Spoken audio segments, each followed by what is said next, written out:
Hello, and welcome back to Let's Play Planescape Torment with me, BringItDon. Right. So off camera I went and rested. I'm gonna go level up Mort here. Not a lot of hit points gained there, that's fine. And it is a roll. Each time he levels up, he could get more or less hit points. This is at 38 now. Anyway, let's talk to Pox here. This cat figure is hunched by the mortuary gate. His face is obscured by the shadows of his hood. What little you can see is his chin, which is covered with stubble and what appears to be a foul green and purple rash. The rash seems heaviest around his neck, fading as it crawls up to his chin. Greetings. The figure doesn't budge. There's a moment of silence, then he responds in a high-pitched voice that sounds more suited to a girl of 10 years than a man. Hi. Oh boy. Who are you? Pox am I. Hi. Pox? Mother and father named me. Wished a Poxstone firstborn. A curse given, came true it did. Hi. Again, your eyes are drawn to the purplish-green rash covering Pox's chin and neck. I have some questions for you. What are you doing? Waiting for debtors, or do I? Hi. Debtors? Corpses? Why? Find a debtor, take him through the gate, get some jink, then again I wait. Hi. Through the gate? Why? A debtor's to a dustman what copper's to a collector. Bring them the dead, they give you copper at the gate they do. Hi. Why did the dustman pay for the dead?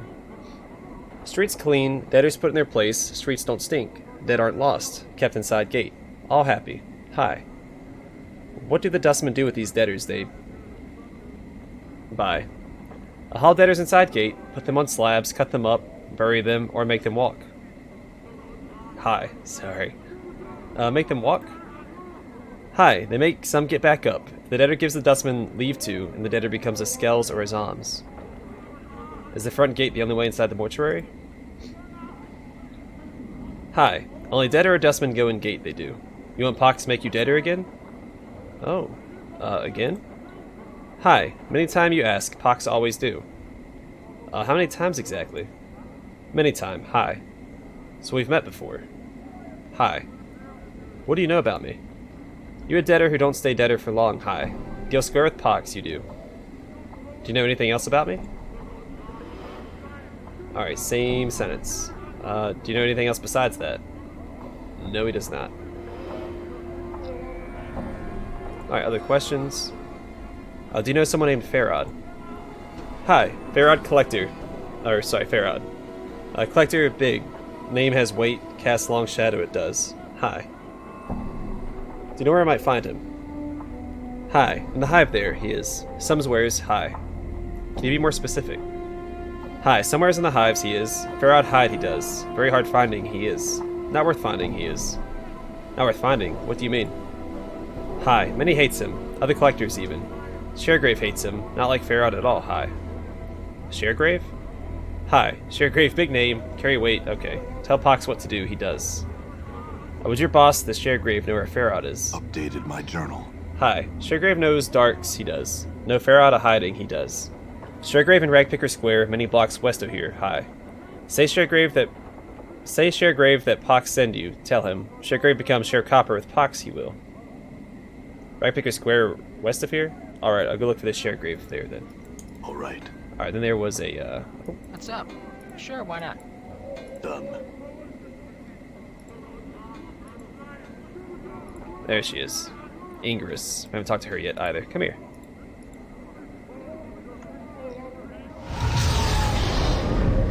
Oh, the portal's opened up. Like, why is she making that noise? I see a haggard woman wrapped in rags. Her hair is disheveled and dirty, and her complexion is extremely dark. Burns cover her arms, and her right hand is a fused lump of flesh. It looks melted, like wax exposed to a great heat. Greetings. Updated my journal. What is it you want me? Want of me. Want of me. The woman's accent is thick, and you are having difficulty making out what she's saying. You want me to leave? Not leaving the city, so I'm not. I can't. Tried. It's not a city. It's a prison everywhere. Everywhere? There's worlds. There's... Her eyes gleam madly. Plains that be sinking sands, fields thirsty nettles be, sightless worlds where your limbs are given life and hate, cities of dust whose people are dust and whisper ash, the house without doors. I don't know if she means the Twilight Lands or the Twillet Lands. The singing winds. The singing winds. She starts to sob quietly, but she seems all out of tears and shadows. And terrible shadows there be. Where are these places?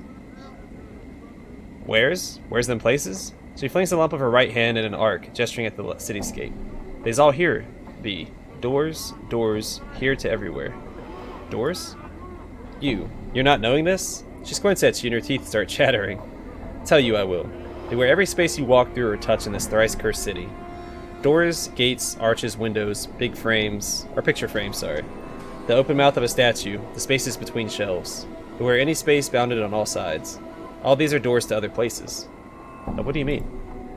Every door has a key, it does. And with this key, they show their true nature. An arch becomes a portal. A picture frame becomes a portal. A window becomes a portal. All eager to take you someplace else. They steal you away.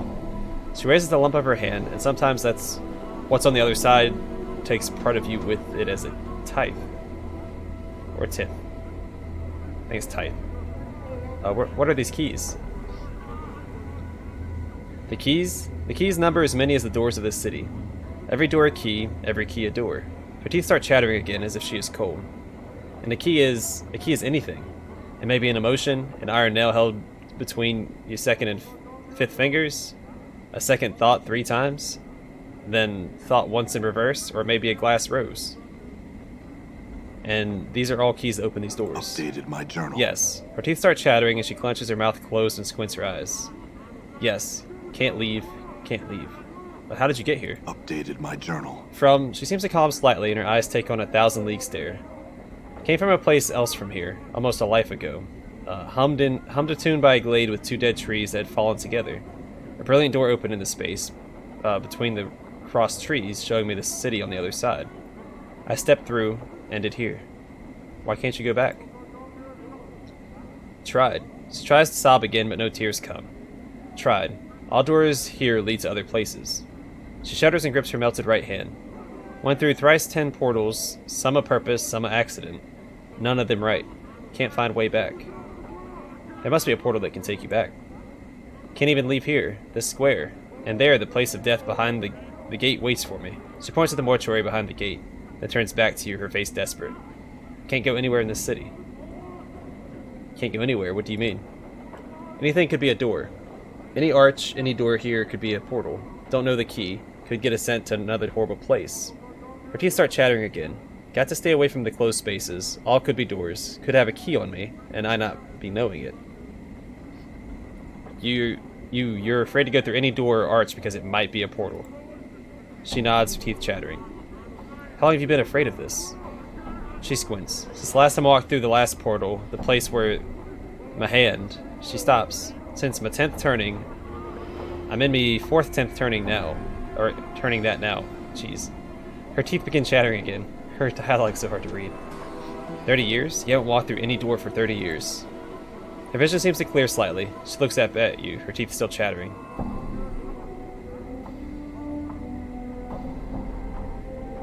If you got here, there must be a portal that can take you back. It's only a matter of finding it. She smiles. Her teeth aren't chattering because she is cold. They are moving around inside her mouth, her gums twisting as the teeth shift about. They rise and recede as you watch, chattering as they rattle against each other.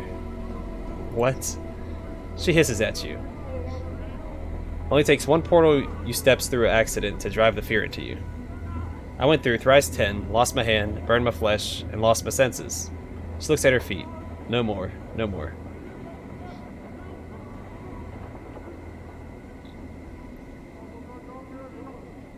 I'm sorry. If I can find some means to help you, I will.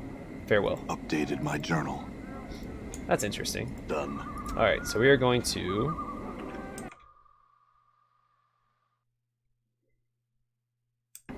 get to the northwestern portion of the Hive.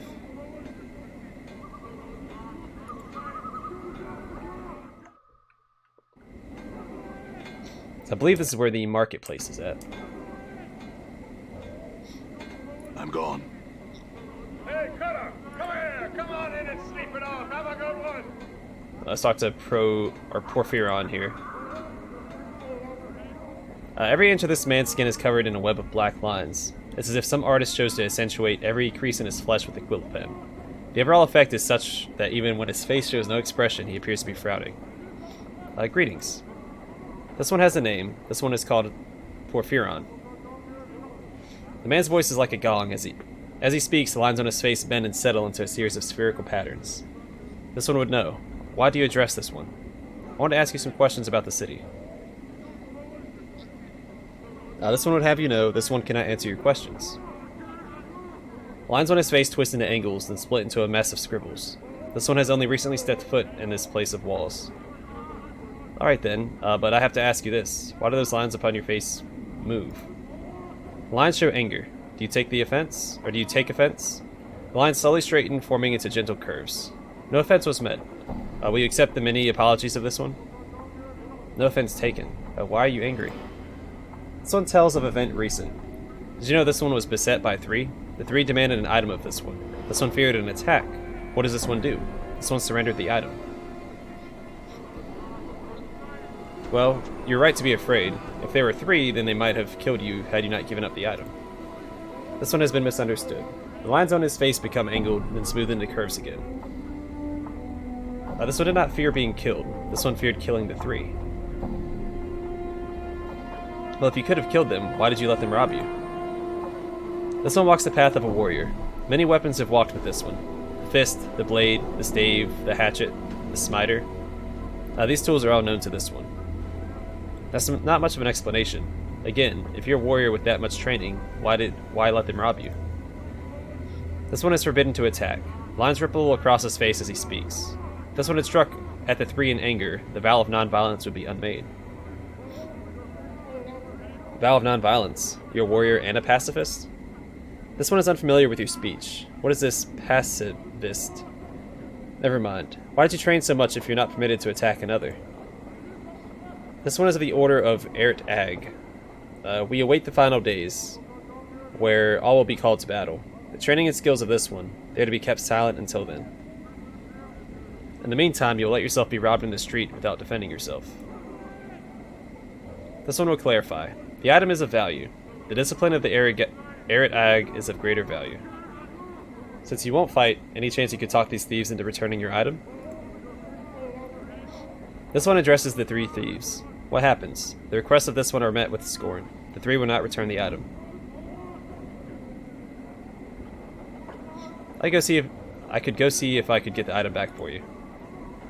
This one must ask, would you bring violence to the 3 that have robbed this one? Not if I can help it. This one fears. A message absent of violence will not be understood. Lines on the man's face form into a series of ellipses. This one is not opposed to you trying. Alright then, what is this item you've lost? The item is this, a rope of black and red prayer beads worn around the neck. The worth of these beads is not measured in copper. The worth of these beads is measured in faith. Alright then, I'll see if I can find this necklace. Do you know where these 3 thugs might be? This one knows where the angry words were traded and the item lost, by the bar that burns inside. The 3 were outside the place, dressed in black and red. 3 robbers dressed in black and red outside a bar that burns on the inside. That can't be too hard to find. Farewell. Updated my journal. Also, sorry if I'm hesitating between sentences and stuff. I am my allergies are acting up severely. And it is awful. What is this? Black Abishai. This black-scaled reptile towers to a height of 8 feet. Its great height, however, is offset by its thin, snake-like frame. A long, prehensile tail drags behind it, and its leathery wings are hooked behind its back. A strong vinegary smell emanates from the creature, as well as a certain amount of heat. It seems to be ignoring you. Greetings. Whoa, Chief. More cuts in before you can speak to the creature. Bar that. You don't be rattling your bone box with any friend on the street. Leave be. I want to ask you some questions. No, you don't. More glances at the creature, then turns back to you and lowers his voice to a whisper. They're touchy. Let's just go. I'll risk it. Let's see. It's the same thing that it already said. Greetings. The creature slowly turns its head down to look at you. Its scaled forehead wrinkles into a frown, then opens its mouth, giving a low, rasping hiss. Notice that the heat radiating from the creature begins to rise. I'd speak with you for a moment. The creature opens its mouth, displaying a row of blackened fangs. Fire begins to dance around the shoulders and arms of the creature as it gives a long, low hiss. Hiss back. The creature roars and it launches itself at you. Defend yourself. Yeah. Yeah, that's what I figured. Alright. I'm gone. Leatherhead. Wow. 12 damage. Alright.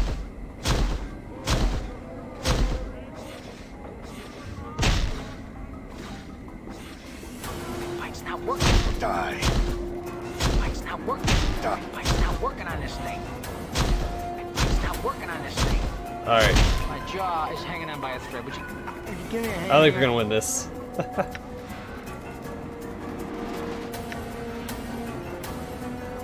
Huh? Oops.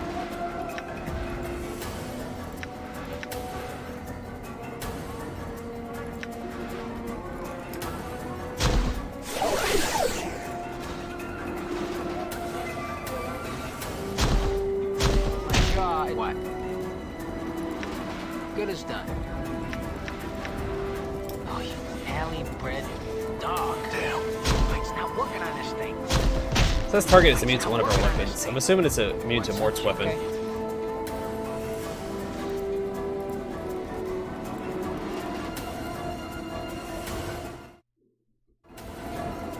Alright, well that was regrettable. Let's go rest up again.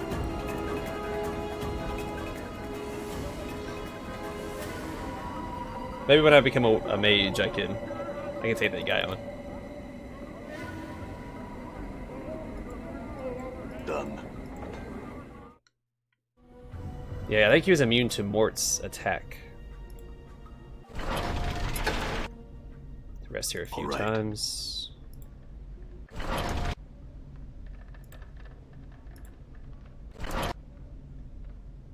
Oh, that'll be fine. Let's get out of here. Done. Alright, back over here.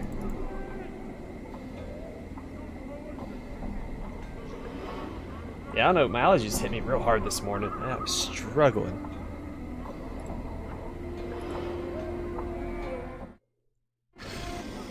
Oh no, he's still hostile.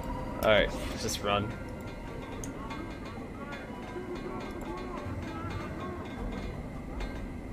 There's still a lot of people to talk to. I wonder if they'll leave me alone if I try to talk to these guys. Doesn't seem to be the What's case. the word, Chief? Alright, well screw it. You know what? Okay. This is what we're gonna do. She has her voice is up. What's up? You got a face only a sledgehammer could love. And has. Die. There we go, I got a critical hit on him. Mike's not working on this thing. Damn it. You know what? I think I'm gonna change his weapon to this. I think he's gonna have more luck with it. Mike's not working on this thing. Mike's not working on this thing. And you know what? Maybe not. Working on this thing. Because I know this was hitting him. My jaw is hanging on by a thread. Would you give me a hand here? Alright, well, I guess we're gonna have to cheese this fight, because he's, Oh wow, all the other guys are hostile now, too. What the heck? Alright, well, this is not going well. I also want to talk to some merchants. I should have antagonized the lizard. I wonder if he heals when I rest as well. If so, then we'll probably never beat him. Son of a gun, man.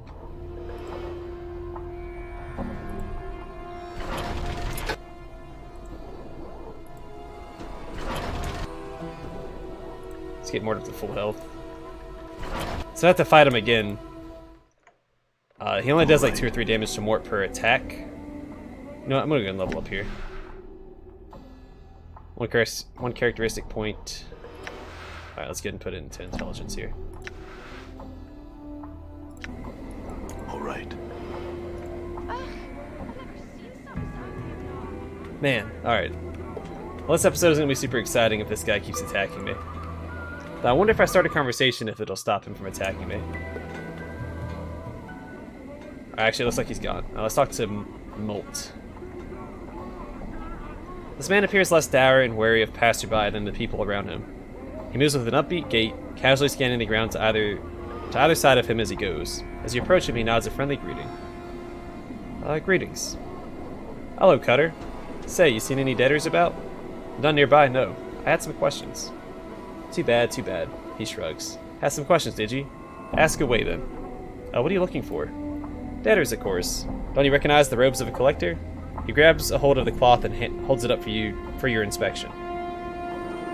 No? Aye, collectors. He indicates his ragged brown robes. These here are collector's robes, Cutter. Any poor sod you see wearing these, me for instance, is most likely looking for debtors. Bodies to sell at the mortuary. He shrugs. Whatever it takes to get by in the Hive, right? Do the collectors work together? He laughs heartily. Hells no. We all dress the same, but there's only so many debtors to go around. We band up usually and compete in bands, packs, gangs, whatever you like to call them. Aren't none too friendly with one another. Are there rival packs of collectors near here? He nods. Sure, Sigil's around. Most collectors in the Hive can kip in Ragpicker Square, a dump just north of here through the large gate. It's mostly run by Sharegrave's Lados. Now, since we fought most of Herod's boys off. I'll tell you about Sharegrave. Sharegrave? He's my boss. I never speak with him, though. Never even seen him too close-like. Keeps to himself mostly, and runs things through a few underlings. You can find him in his case at Ragpicker Square, but I'd stay away unless you got good reason to talk to him. He's a bit peery at strangers, he is. Tell me about Herod. Don't know much about the man myself. We spent a lot of time fighting his boys, but they've all suddenly disappeared, along with Herod. We still catch the occasional straggler in Ragpicker Square, but we've no idea where the rest are hiding at. Does he have any men left? He must, because we hear his lot's been real successful of late, finding lots of debtors making lots of jink off the dusties at the mortuary. Don't know how either, as we've been having trouble finding corpses of late. He shrugs. Why does the mortuary pay for corpses? Keeps the streets at the Hive a bit cleaner, I guess. Keeps plague from spread and the like. Though the dusties like to keep the dead in their place too, seeing to it as they get properly buried, melted down, or whatnot. Part of their beliefs and such. Alright, some other questions. Can you tell me about the area? Or this area? Alright, he's just talking about the Hive. I'm not gonna bother.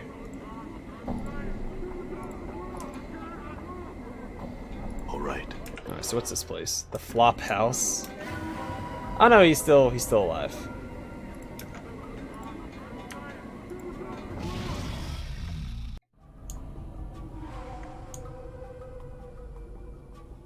Done.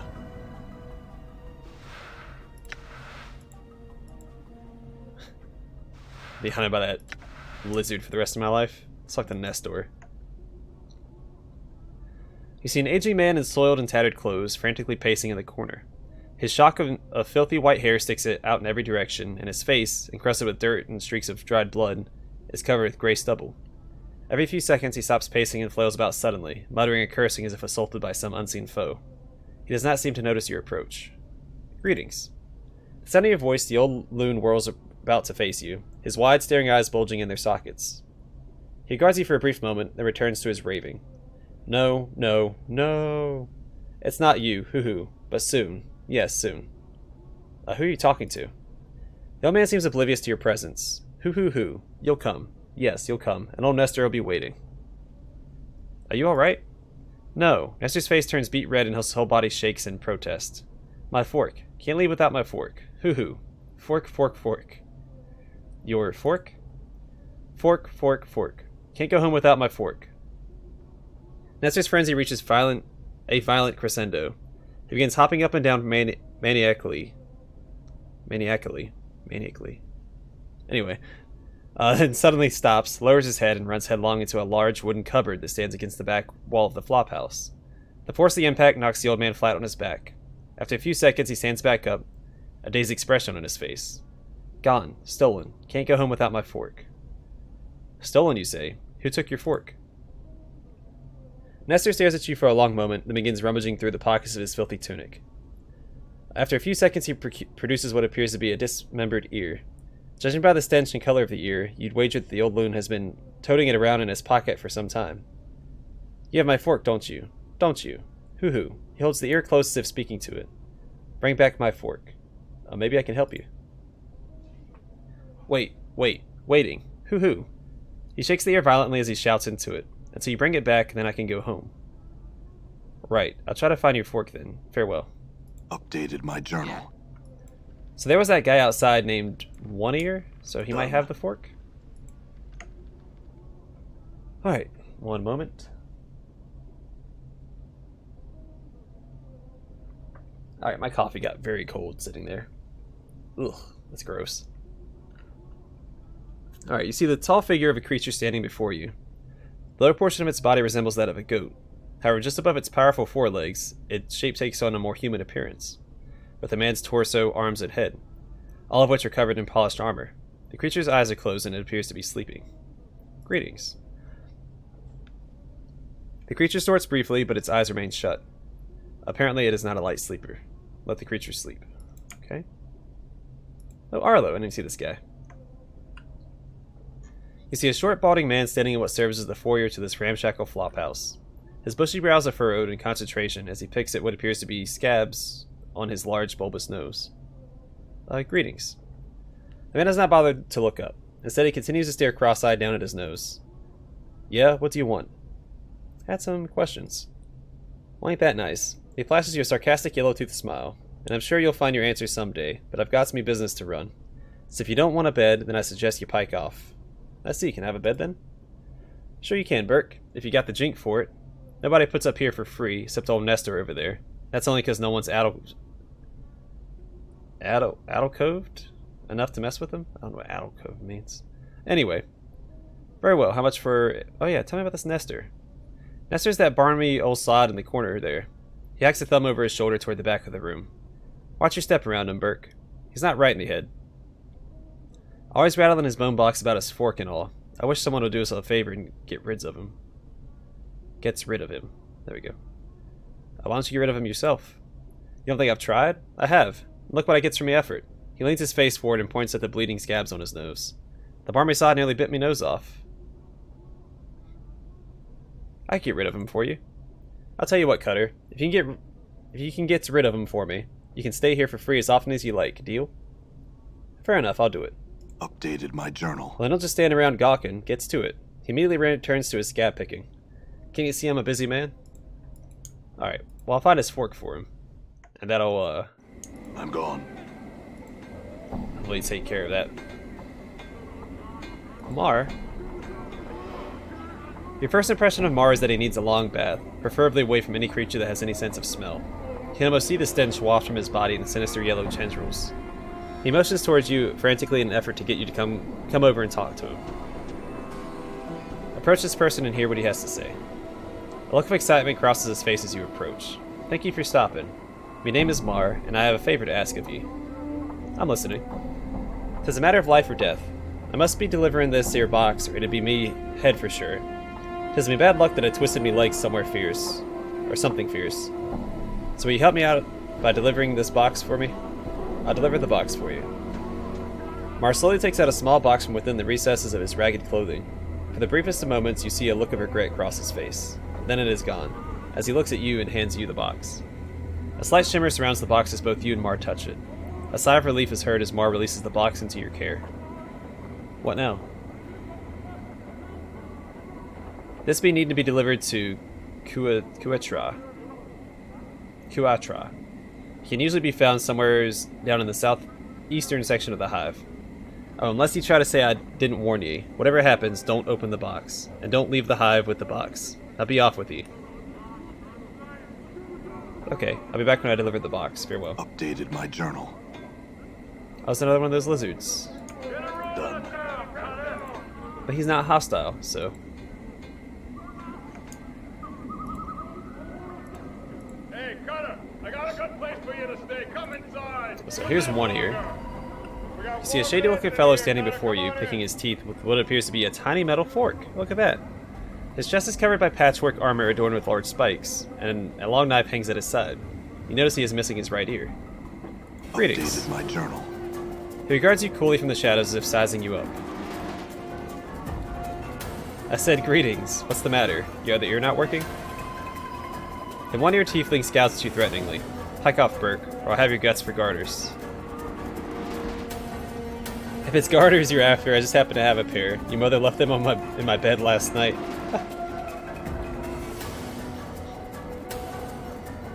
Yeah, how'd you lose that ear? I'll ask him that. What did you just say? His right hand drifts to the hilt of his knife. I think you lost it while robbing an old man here in the Hive. I don't know what you're talking about, Burke. He glares at you angrily, and I suggest you get your mangled carcass out of my sight before I carve my name into you.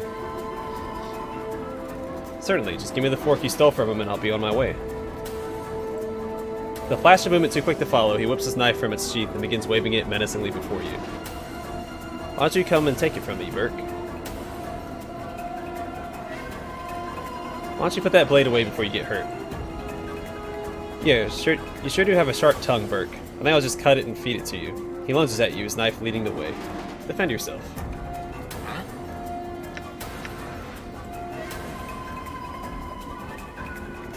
For sheer ugliness. What? Okay.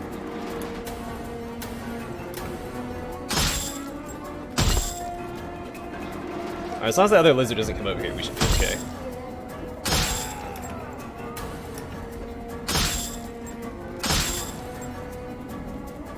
He's gonna run towards the lizard. I don't know where it's at.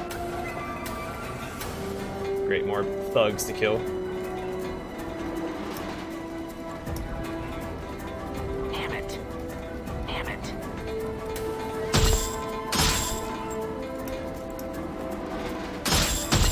Wish they wouldn't run away like that. It's hard to, What's up, Chief? No, There we go. I guess if I can taunt them, One more second. I Damn. can be a little easier. I'm gone. What's the word, Chief? You dogs with body armor. I'm There we gone. go. I really need to find a merchant. What's up? All right. Yeah. Okay. Run out of space. I'm gone. High quality stiletto.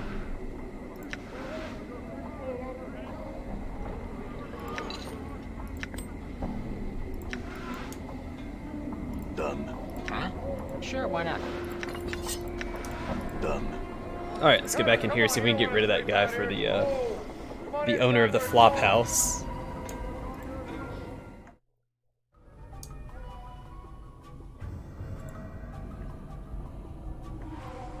Bloodman stops his frantic pacing and glances at you nervously. Fork? Fork? Fork? Can't go home without my fork. Is this the fork you speak of? Nestor hastily snatches up the fork. My fork! My fork! Fork, fork, fork! Hoo-hoo! He hops up and down excitedly, waving the fork back and forth in an elaborate pattern above his head, as if he were performing some sort of ritual. Now I can go home. Farewell! Hoo-hoo! Farewell, Nestor. Nestor turns to leave, then, as if struck with some afterthought, he turns back around and hands you a scrap of something soft and rubbery. The severed ear. Upon closer examination, you notice that there is an earring still dangling from it. Pocket the earring and discard the rotting piece of flesh. Updated my journal. Done. I can't wear it because it's not identified. I need to find a merchant to identify our stuff. So Nestor's gone home, huh? Maybe the old sod wasn't so barmy after all. He gives you a hearty slap on the back. Now maybe we can all get some rest around here. Feel free to set up Kip here anytime, Cutter. Updated my journal. Well, hot dog. Let's rest. We do it for free, so why not? Get my main character back up to snuff. Need to find a merchant to identify my my stuff with. Sooner rather than later. Oh, we haven't talked to Fleece yet. Let's talk to Fleece. You see a man who's looking around at the buildings with some confusion. He looks lost and is mumbling to himself. Greetings. The man looks relieved. At last. I beg your indulgence, good sir. I seem to have gotten turned around in this maze of streets. He chuckles uncomfortably. I'm afraid this area of the city is somewhat... He glances around apprehensively. Unknown to me. The residents seem most unwilling to extend aid to a visitor. He looks at you hopefully. Could I prevail upon you to help me, perchance? Depends on the kind of help you need. Actually, certainly, where are you trying to go? I seek the house of my aunt, Marguerite. She is reported to dwell in a house close to the mortuary, but the street layout seems to have changed since my last visit. Do you know of the house of which I speak? Yeah, I'm afraid I've never heard of such a place. The man frowns in disappointment. I suppose it would have been too much fortune to hope that you would know of such a place. He nods slightly and thinks. Well, thank you for your time, good sir. It is most welcome in these streets. Farewell. You're about to turn away when suddenly you have a feeling that something is amiss. Suspicious, you glance at the man again, just in time to see him withdrawing his hand from your purse. You can't be sure, but you think he might have taken something from you. You grab his hand. You're not fast enough. He yanks his hand back before you can grab it. With the yelp, he bolts, running down the street. Alright then. I'm definitely gonna kill him. What? Mort, get him.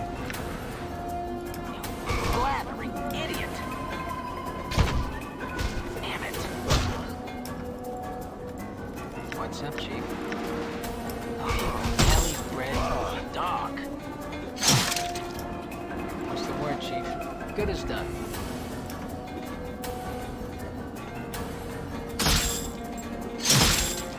What's up? Yeah. But a perfectly good waste of arms and legs.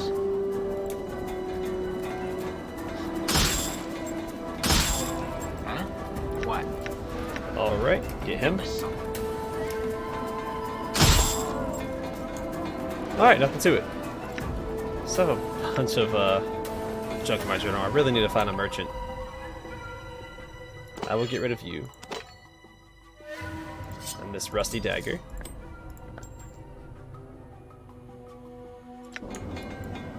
I'm gone. I mean, the skull seems like it could be important at some point. I'm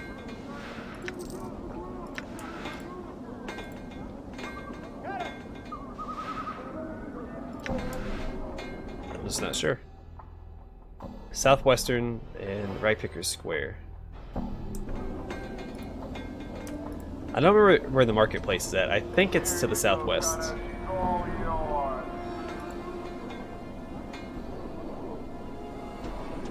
Don't quote me on that.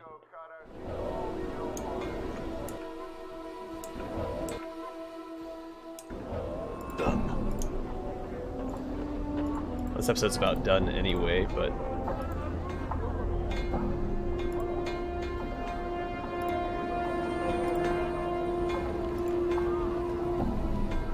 Alright, there's a Hive merchant. That's what I need. I paid you what you're worth. Alright, this older merchant has a worldly look to him. His deep voice is gentle but confident. Oh, hello there. Are you ready to sample some of the most delectable treats from across the plains, my good man? I had some questions. He shakes his head. Then I advise you to seek answers elsewhere, sir. I deal only in exotic foodstuffs, spices and herbs, and have time nor care for little else. Alright, what do you have? All manner of delicacies to delight your palate, my good man. Aborian fire seeds, garbar root, Elysian pears, crimson lotus petals, Mytopian shepherd's bread, a shift of spice from the chaos of limbo, and sea plums are what I have at the moment. Merely 5 coppers for a taste of anything you'd like. That's about something's taste. Sea plums? I want to suggest that you try it, my good man. Okay. Give me a...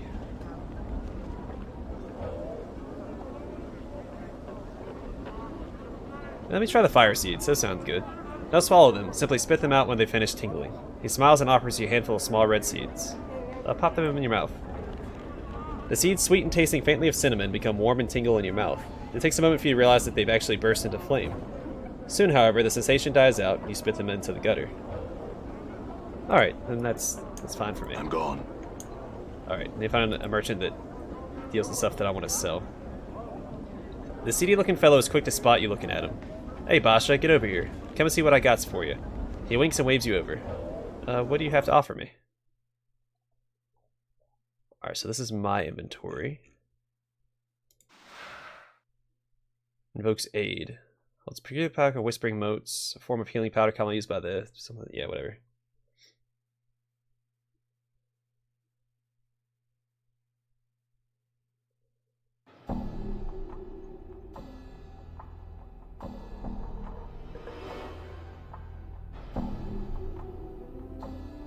Used only by Githzerai, which we don't have in our party. Alright, I'm gonna sell this.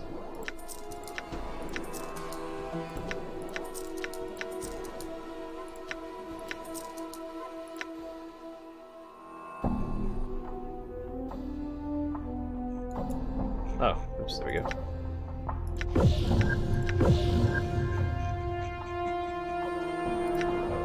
Alright, so what do we got?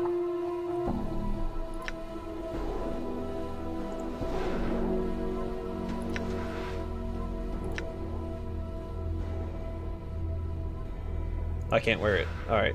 Usable by thieves, plus 10% stealth skill bonus. Great. It's only used by mages, armor class 6. Well, since I'm going to be a mage, I will hold on to that. If I can sell the other one, then I will.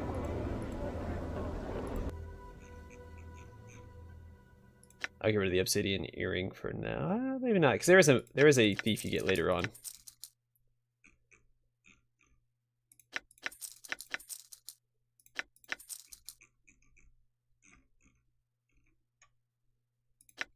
I will buy this because I know that you get one of the Githzari or whatever they are later on.